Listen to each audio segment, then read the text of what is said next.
ঠিকাদার সংঘের অভিযোগ ভিত্তিহীন, দাবি এক্সিকিউটিভ ইঞ্জিনিয়ারের।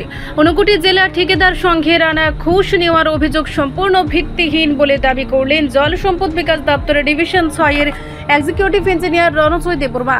সম্প্রতি ঠিকাদার সংঘ এক সাংবাদিক সম্মেলনে অভিযোগ করেছিলেন রণজয় দেববর্মা 20% কমিশন না পেলে ঠিকাদারদের বিল অনুমোদন করে না। আজ কুমারঘাট স্থিত তার সরকারি আবাসে একান্ত সাক্ষাৎকারে তিনি বলেন, আমার বিরুদ্ধে ওঠা অভিযোগ সম্পূর্ণ মিথ্যা, উদ্দেশ্য প্রণোদিত।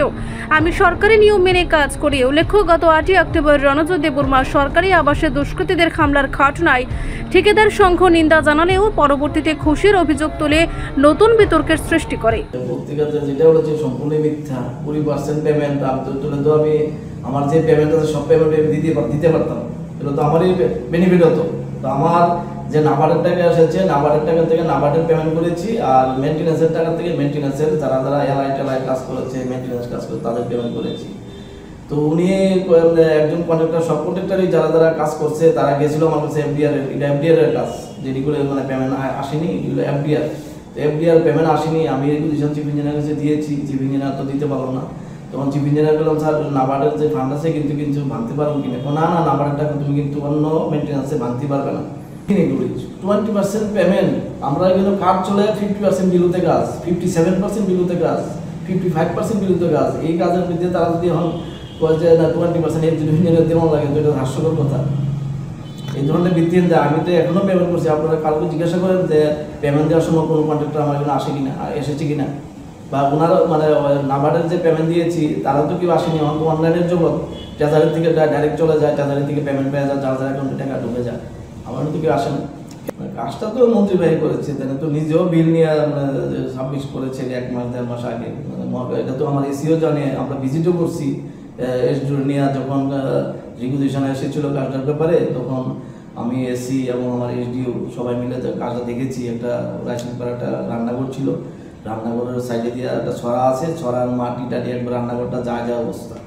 তখন স্যারে বললো, ঠিক আছে তুমি এস্টিমেট পাঠাও। এস্টিমেটও আমি পাঠাইছি।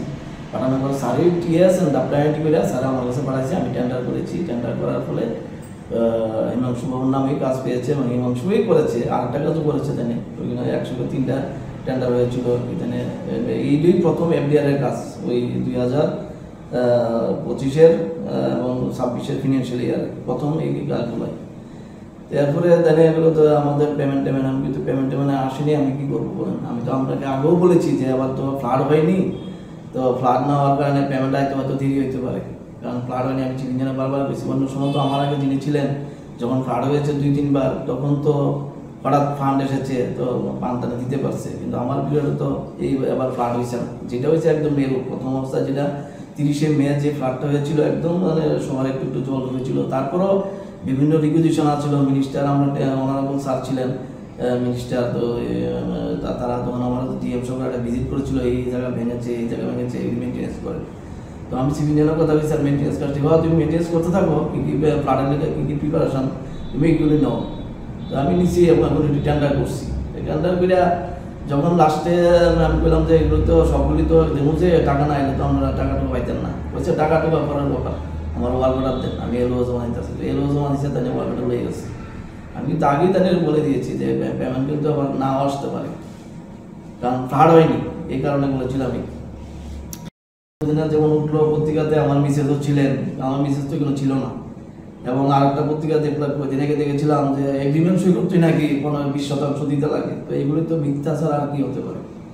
এটা তো আমার পিডাব্লিউডি মতো আমি একটা চাকরি করি না, সবাই জানে। সবাই আমার মতো আরও একজন ইঞ্জিনিয়ার প্রচুর আছেন। আর বিশেষভাবে জানতে গেলে আমার এসি আছেন, এসির সঙ্গে কথা বলতে পারেন, আমার চিফ ইঞ্জিনিয়ারের সঙ্গে কথা বলতে পারেন। আমার কথা বলে কি মিথ্যা না সত্য? আমি যেভাবে রিকুইজিশনও করাইছি এফডিআর লেগে, ফান্ড না এলে আমি কীভাবে দেবো পেমেন্ট দেবো?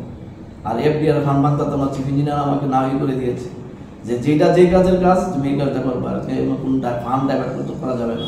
তো আমি আর কী করবো?